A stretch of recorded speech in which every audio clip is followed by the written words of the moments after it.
Welcome to the Standard Deviations podcast, presented by Orion Advisor Solutions and hosted by Dr. Daniel Crosby, Orion's Chief Behavioral Officer and New York Times bestselling author. Each week, Dr. Crosby interviews a fascinating new guest on a range of compelling topics, from literature to psychology to financial wellness. To learn more about Dr. Crosby's behavioral finance work at Orion, visit www.orion.com. Hello and welcome to the Standard Deviations podcast. I am your host, Dr. Daniel Crosby, and I'm joined today by Jeff Bernier, financial advisor and author of the new book, The Money and Meaning Journey. Jeff is also a Georgia Bulldogs fan, and so congratulations are in order to him. Welcome to the show. There we go. I'll try not to bark here to your audience, but no, we're enjoying the journey.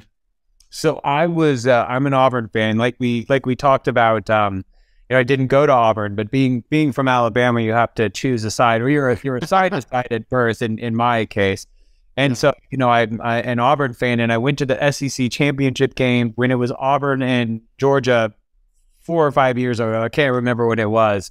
And Georgia just destroyed us. But riding the train to the championship game, wearing my orange and blue, surrounded by people wearing red and black, barking at me, was an experience I'd like to forget. But well, thank you. We are pretty passionate about our football at Georgia these days. Yeah, congratulations to the Dogs. Good stuff. Jeff, the book is fantastic. It was great to see some of the ideas that run through the fiber of how you run your business make their way into this new book. I've known you for a few years. I know how you treat your clients, how you go to work, and it's great to see you put some of this stuff down on paper. So I liked a part early in the book. You kind of tell on yourself a little bit. You talk about earlier in your career, you refer to yourself as an empty suit. Right. You accuse yourself of sort of faking it, and you go on to encourage advisors to act more authentically and to encourage their clients in more holistic ways. What led you to act inauthentically in the first place, and what snapped you out of that inauthenticity? Yeah. So, well, again, Daniel, thanks for having me on. And just for your listener to know, when I wrote this book, it was really just an amalgamation of experiences that I've had with clients and resources that I've been fortunate to be exposed to in my 36 years, I believe, doing this practice. So there are not a lot of original ideas, and certainly Daniel's fingerprints are in several parts of this book.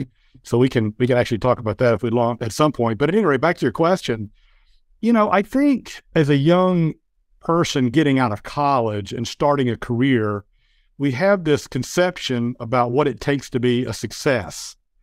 And in my case, I had this image of what success looked like in the financial services industry, and it's a time that's filled with peril. And the reason it's filled with peril is the culture that you end up in can have a huge impact on the way that you view the world early in your career, at least in my case, early in my career.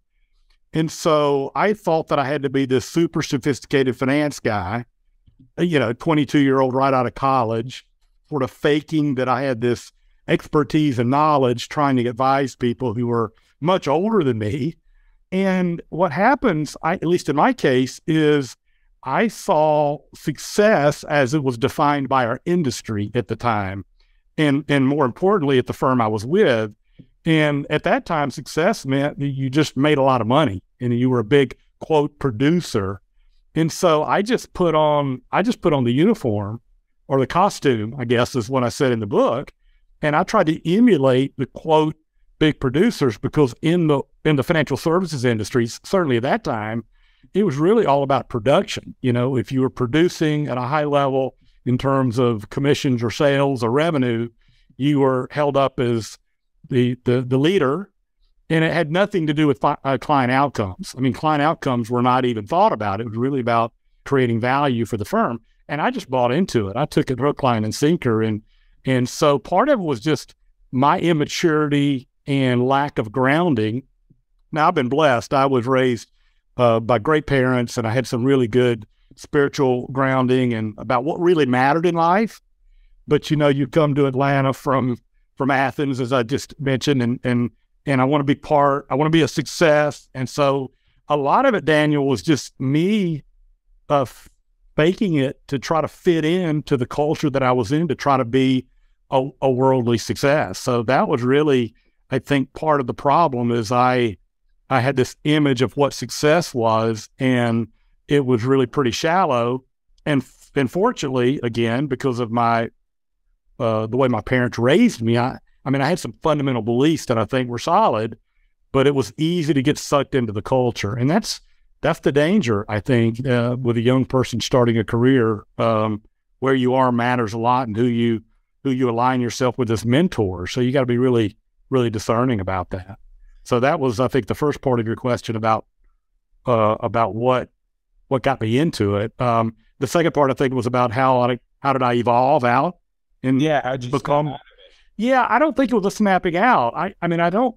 Richard Rohr, in his some of his writing in one of his great books called Falling Upward, he talks about, there's not a direct flight from the first half of life to the second half of life. I mean, you've got to just go through some experiences, I think. You've got to have some challenges or spiritual awakening or reflection, or you walk side by side with someone who's going through one of those things. So I don't think there's a magic pill that can transform who you are and what you believe and how you act overnight. In my case, I think it was a combination of life experiences, challenges, and maturity. And so I guess for a young advisor, I think the shortcut could be just being very discerning about who you align yourself with, so you can maybe do it a lot quicker than I did. So I don't know that I snapped out. I think it was a journey through experiences and spiritual awakening, I guess, and maturity in both professionally and personally. So I don't think. And by the way, I mean, as I sit here today, and I'm flattered that you invite me to be on your show, and part of me is wanting me to be. I mean, I kind of put the uniform on this morning, so okay, I want to do. So I mean, this is an ongoing journey. I think we continue to try to continue to be who we were uniquely created to be, and not put on the uniform every single day. So I'm still working at it, I guess I would say. Yeah, I think that's great perspective. I'm 43, and my dad got his job as an advisor literally the day I was born. And so, I've seen as a child, and then, watching my dad's career over the years, I've seen the industry change. Like, I mean, I very much remember those sort of Gordon Gekko, days of the early 80s, and right. Buying a fast car and wearing the right suit. Not that my dad, who is the ultimate contrarian, was ever into any of those things. I saw his peers engaging in that, and I witnessed that culture. And then I've seen the change, which I think is a really positive change that we'll talk about. So a question for you, keeping this same vein, Jab, that's your internal experience of how you've changed. How is it different as a client when you've got an advisor who's an empty suit, top producer kind of focused person versus a more holistic, more mature financial advisor? How does the client experience look different from one time to the next? Well, I think probably the most important part is the depth of interest in other people. I heard from a coach many years ago, it's more important to be interested than interesting. So, when you're starting out and you're trying to sort of fake it till you make it, it's all about how do you impress other people and make sure they get the persona that you're trying to put out. And it's really a mindset shift where now you're just empty, and it's the questions that you ask, and generally caring. I mean, you generally care about the people, not the outcomes. Because I think in the first phase that I discussed, where you're sort of faking it, you're really transactional and outcome focused. Where when your heart's in the right place, where you just want to serve, you're not really that concerned about the outcome. So I think the questions that you ask, the depth of understanding and caring, for the individual and not worrying about the outcome. So not worrying about if they hire me to be the advisor, if I give them advice that they don't like, but in my heart of hearts, I think it's the truth, not worrying about it. I mean, it's okay. There's plenty of people that need what we do. I don't have to convince anybody of anything. The most important thing I need to do is understand who they are, what they care about, who they love, what they're trying to accomplish, and see if we're a fit. If we have the resources to help them move in the direction of their goals, and not make it so much about convincing them who we are. It's really not about us. I mean, I know early on in my career, we had our ego wall, with all the credentials and all, and we got rid of all of that because it's not about us, it's about them. So I think from the client perspective, I'm hoping that the questions that we ask and a sense of caring about them as an individual, and more interested in, are we the right firm? Do we have a philosophy that's in alignment with with the prospective client or the client, and not worry so much about outcomes in terms of how it affects me or our firm and, some sales quota, for instance. Yeah. It's like, who's centered, right? Like, who's the center of the conversation? Is it your ego needs, or is it the client and what's best for them? So, Jeff, one of the things, we've touched just ever so briefly on your professional journey here. One of the things that I love is that throughout the book, you sort of, you talk a lot about the hero's journey, and you frame the reader as the hero, right? Again, that sort of decentering of you, and you're encouraging people to take this hero's journey of combining money and meaning.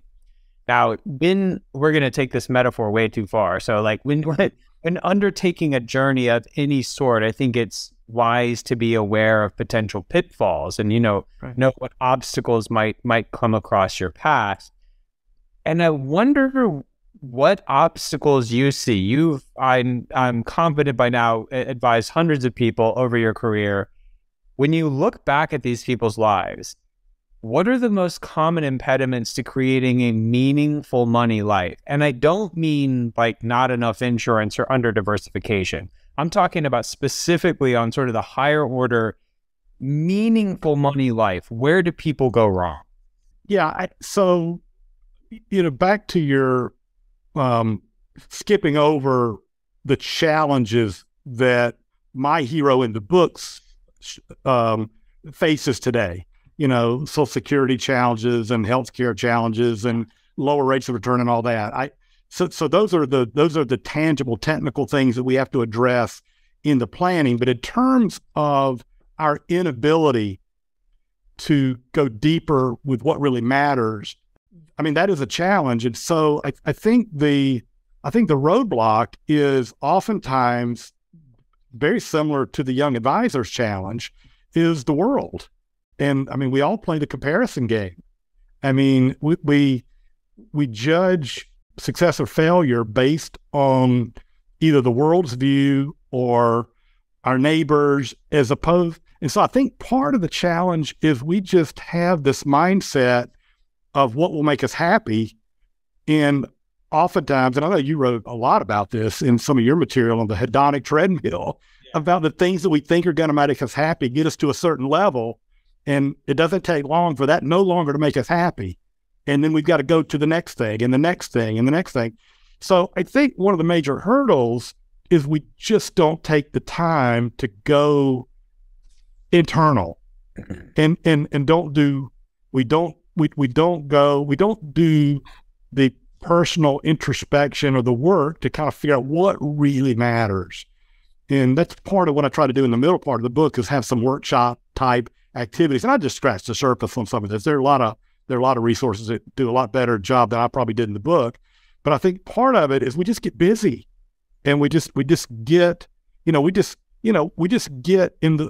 a fish in the school, and we just stay in the school, and we never pull out of the school and figure out, do I really want to be in this school of fish, or do I want to be in a different one? Because we just get sucked in because of society and social comparison and all of those kinds of things. I know Albert Brooks, I think at Harvard, has written some really good stuff about, what you want versus what you have. And but we don't do that. We just get on the treadmill and we just start going without taking space. And that's why I talked about before, there was no direct path from the first half to the second half. Oftentimes there's a tragedy or a challenge. Oftentimes that's what it takes to go internal. The death of a child or a divorce or loss of a job or a challenge that makes you, for the first time in your life, really ask those deeper questions. So I think the hurdle is we don't take the time to ask the deeper questions. And I don't think that's, I try not to be too judgmental on that, because I don't either. I mean, I'm in the middle of life too. So I think we have to just create some intentionality about taking the time to really thinking deeper about what really matters, not what our neighbor or our parents or our spouse even thinks is really what this is about in terms of what really gives us meaning, what really is our why. Finding our why is Simon Sinek talks about in his work. So there's some research I came across this week that I thought was just fascinating, and it shows how money can be such a trap. They looked at intrinsic motivation in first-year law students. And so, not surprisingly, the first-year law students with the highest intrinsic motivation, by and large, went on to be some of the most successful standout students in their class. Okay, so as a successful law school graduate, you get a good job, you make good money, all of these things. And what they found is that sort of this intrinsic motivation led to great performance, which led to great jobs, which then led to low satisfaction because folks got sort of trapped in this cycle of consumption and ascendancy. Like they stopped doing law because they loved it. They got partner tracked, they got financially tracked. And it was this sort of perverse thing where their initial sort of like pure love of the law got perverted into this chase for money. And there's 100 examples like this that I could cite where money is, not good or evil per se, but the pursuit of money to the exclusion of all else is such a trap. And you really just have to do that work and constantly reevaluate, because the world, like you're saying, though everything outside of us is telling us that money is it. Like money is how you keep right of a good life, and we got to keep checking and keep checking. So let's stay on this. On page 44, you quote Christopher Lasch in his reference to our culture of narcissism. Right. And you write, unable or unwilling to identify and devote themselves to a cause larger than their egotistical gratifications, they soon grow dissatisfied and unhappy. And you talk about the importance of sort of breaking this culture of solipsism, breaking this culture of narcissism and self-focus, and helping create an other focus. Right. This is a core tenet of most major spiritual traditions. Is this, the happiness research suggests it, right? The positive psychology research suggests it. It's one of the 5 pillars of happiness in all the positive psychology research. Right. How do we get people to take this other focus? And as a corollary to that, is it the advisor's job to say, like, hey, you should really go volunteer, or, you should give money away, or like you should get off your grind a little bit and really get outside of yourself? Yeah, I think to the first question on, or at least the first point of this, I mean, I quoted a couple of studies too on the gratitude, right? How important gratitude is. And at some level, it's really just about being grateful. I mean, we're incredibly blessed. Most of us are incredibly blessed when you compare your circumstances to most of the world. If I go to my study group meeting and I meet an advisor who's got a firm who's much bigger than mine and much more profitable than mine, and is quoted in all the major books, I mean, it's easy for me to compare to that, and I can get really, really, judging, self-judging. So I think you've got to know what you're optimizing for. I mean, what is it that you're optimizing for? And I think once you figure out what you're optimizing for in your own interest, this is kind of a paradox. For you to be happier, according to the research and my own personal experience, you have to be either generous or grateful and as you stated, other focused. And in the book, in the book you quoted, that was many, many years ago. It wasn't thinking about, anybody in particular. And so I think the theme is, in our own best interest, we should be generous. It's because again, we tend to be happier when we're generous. We tend to be happier when we're thankful. But I don't know the answer. I don't have any insights other than the types of work that you do in your previous life counseling, in helping people kind of figure out how to be more other focused, other than from my standpoint, it's biblical, it's spiritual, I think I'm called, and there's something I think about called the paradox principle, which basically says you die to self. As you die to self, you become more fulfilled. So I don't really have a great answer for how to correct it in my life or anyone else's, but I do think an advisor should ask hard questions. You don't answer them. It's not your job to answer the question, but I think encouragement and asking good questions related to how much is enough is absolutely something that we can do to add value to the people that we serve, because we want them to have a fulfilling, meaningful life. So if you really care about your client, I think you certainly have permission to ask insightful, maybe difficult questions for them to answer. Now, you don't have to put them on the couch and spend hours and hours in psychotherapy, because you're not at least I'm not qualified. But you can tee up really good questions, I think, and give them resources in my view. Yeah, I think the role of an advisor is ever expanding and becoming ever more holistic. And I think that you're going to see a lot more of this. And frankly, it's not this woo-woo thing. It's like, it's in the research. You could say, look, the research shows, like, here I am, I'm your advisor. I'm an expert on all things financial. And part of financial wellness is being charitable and being grateful. Something like counting your blessings, something like encouraging someone to be philanthropic, none of these things are like this left field consideration. This is all things that you can do to improve your clients' lives. And I think we're going to see more and more about that.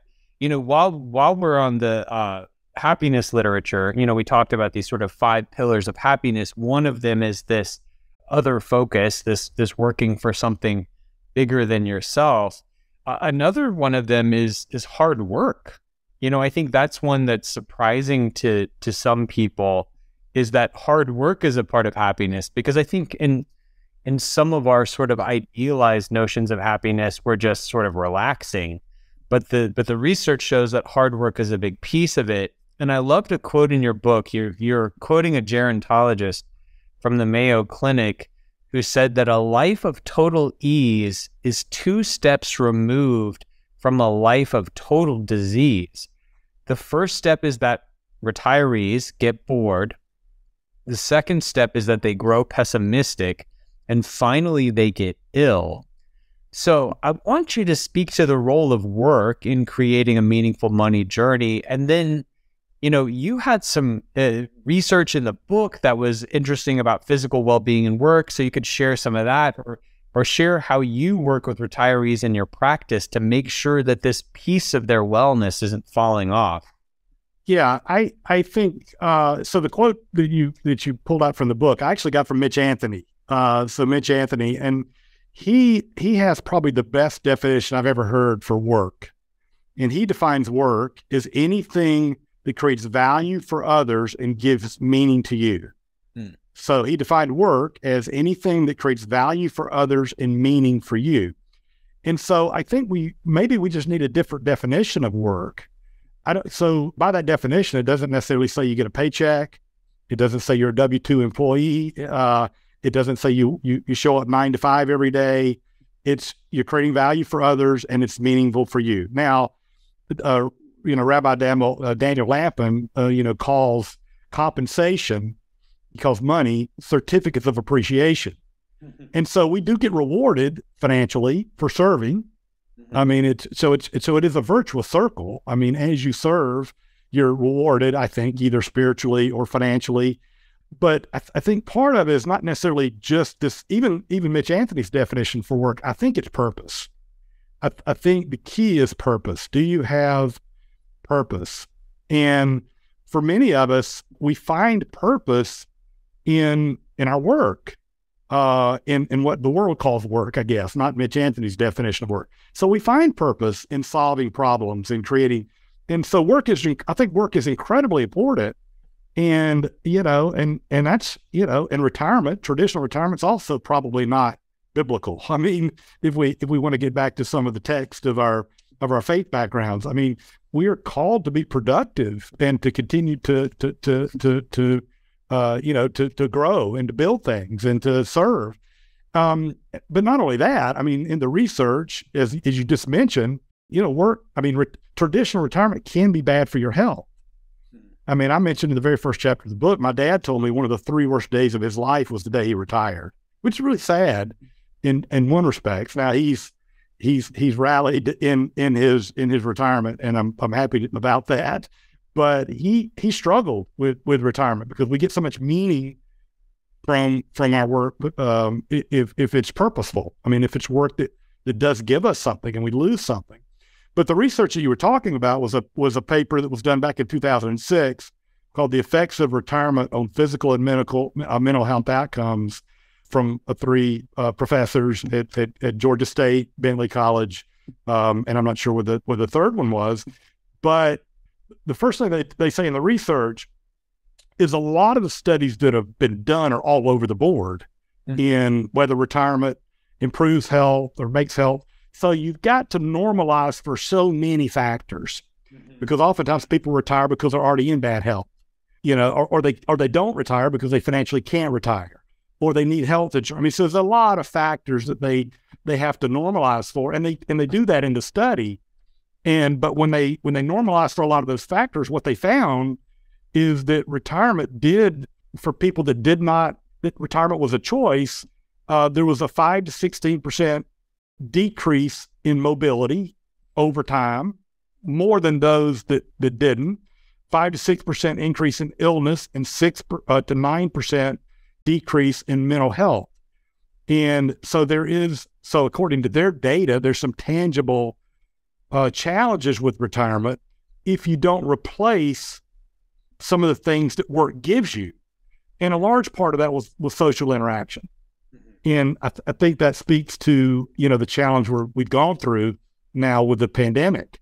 And, Zoom meetings are great. We don't have to commute, but we're losing something that work used to give us in terms of our social networks and relationships. So, and interestingly in the study, people that were married and retired fared better than those that didn't, primarily because they had a partner, a social, so, I'm sure a lot more work has been done since this paper on those facts, but there is some real data around potential challenges with traditional retirement. Working part-time improved those percentages significantly. And of course, even if you did leave traditional work, if you had purpose, you had social networks, obviously you took care of your health, the habits and the things that you have control over. But I think work is really important. I mean, but again, I think it has to do with purpose as much as it does the work itself. I mean, you've got to have a reason to get up every day. I think it's so important to make the broader financial world aware of statistics like this, because again, it casts a broader light on the kind of advice we need to be giving. I think there's so much focus on the number, right? Like the retirement number. Retirement is this super complex thing that is about far more than whether you'll have enough to sort of fund your lifestyle.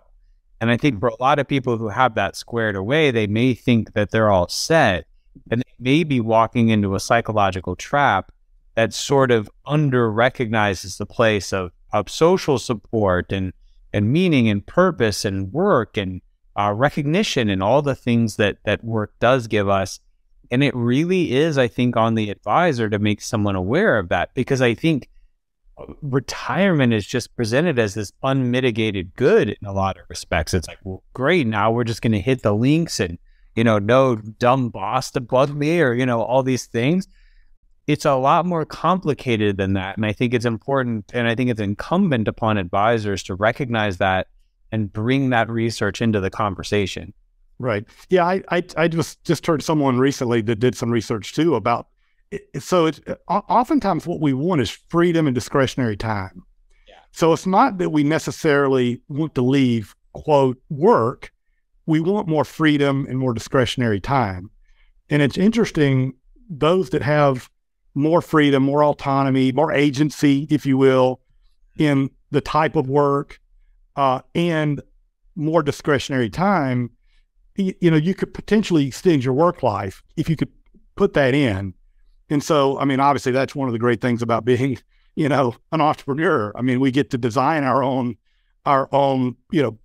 nirvana, as an entrepreneur. But even those that don't, I mean, I'm hoping that the corporate world will kind of get a little bit more enlightened about this in terms of making work more fulfilling, in terms of giving some more autonomy and giving more agency to the employees, because I think that can go a long way for making people be able to work longer in jobs that they love and are fulfilling, but you're just burned out. I mean, you just get burned out. Yeah, I saw a TED Talk on a gentleman who did this thing where, he said, look, our whole retirement plan has been to work for 40-ish years and then retire. So he took 1 year of retirement, I think, every 6 years. Yeah. So you can work for sabbaticals. Yeah. A year off, right? Work for 6 years, take a year off. And I thought that was brilliant. Now, he was also an entrepreneur. I mean, that's gonna have material consequences if you're a W-2 employee and you're trying to jump back into the workforce after a year sabbatical every 6 years. But I think this calls for expansive thinking on how do we maximize for freedom and autonomy while still getting those other needs met by work. I think that's good stuff. Yeah, two things occur to me as you're talking about this. Is I know 25 years ago or 20 years ago, I saw Ken Dykewald at AgeWave, organization called AgeWave, and he did some work, and he said the exact same type of thing as his TED Talk. Is we used to have an education quarter, we had 2 work quarters, and then we had a retirement quarter. Yeah. Sort of looked at the 4 quarters of a ball game, and the 2 middle quarters were the traditional work quarter.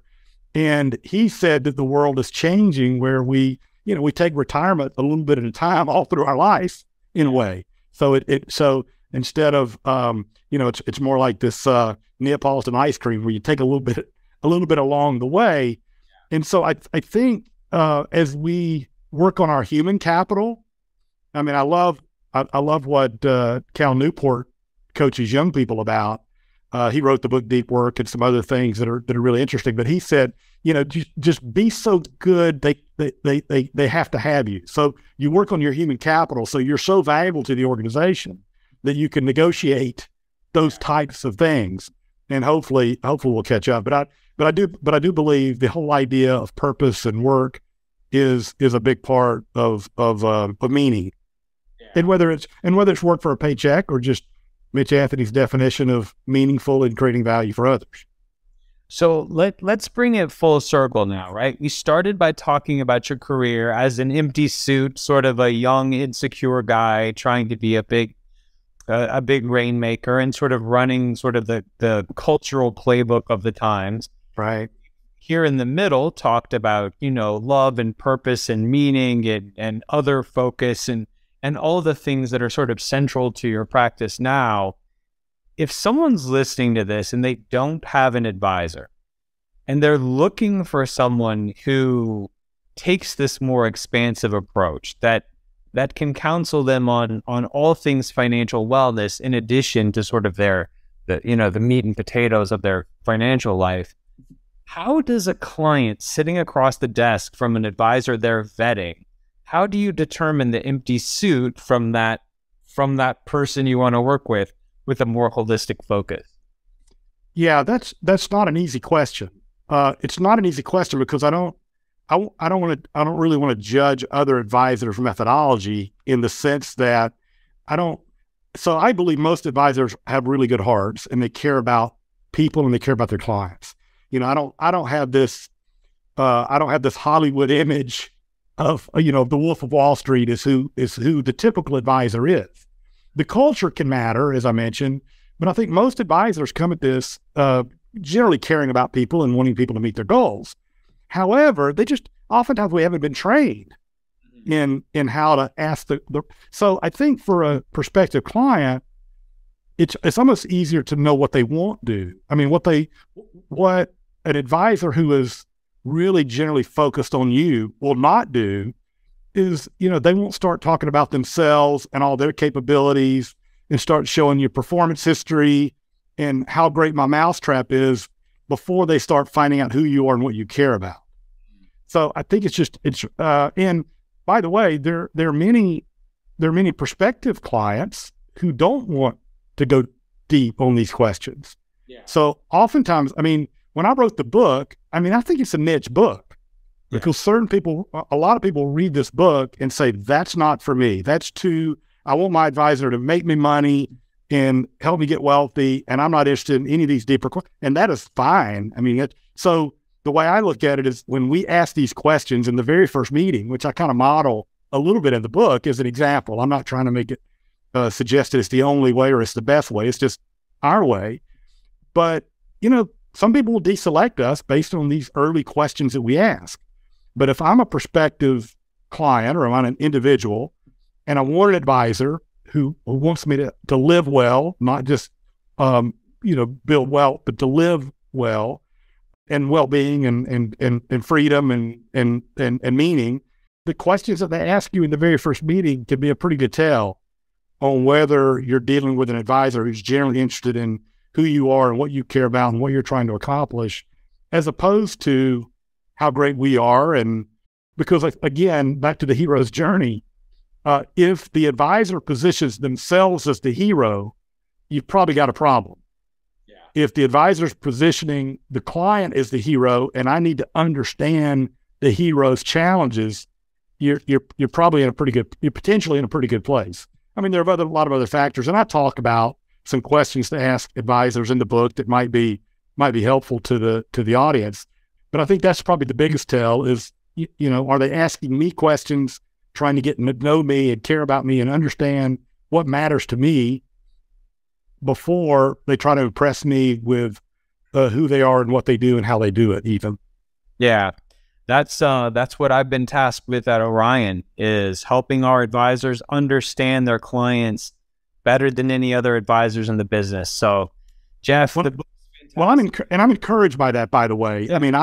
I'm encouraged by the work that you're doing and some others in terms of helping our industry be better at this, because I think there's a huge need if we can do it the right way. Yeah, no, right on. Well, Jeff, congratulations to the dogs. Congratulations on the book. It's a great book. It's the kind of book we need more of. So thank you. If people want to learn more about you, your podcast, your book, where can we find you? Yeah, so a few places. The book is at jeffbernierauthor.com. I've got a website for the book that will give you more information. It's available at all the normal online retailers, Amazon and so forth. So you can find the Money and Meaning Journey there. With TandemGrowth.com is our corporate website. If they wanted to check out the firm, there's a link to the podcast there. The podcast is also, the Money and Meaning Show is my podcast. It's available on iTunes and Spotify and all the normal sources as well. And I'm on Twitter and LinkedIn and all the normal places as well, as is Tandem Growth. So pretty easy to find through those various sources. So thanks for letting me share that. Absolutely. Jeff, thanks so much. Keep up the good work. Thank you, Daniel. Really enjoyed it. Thanks for tuning in to Standard Deviations. If you can't wait till next week for more behavioral finance insights, visit www.orion.com.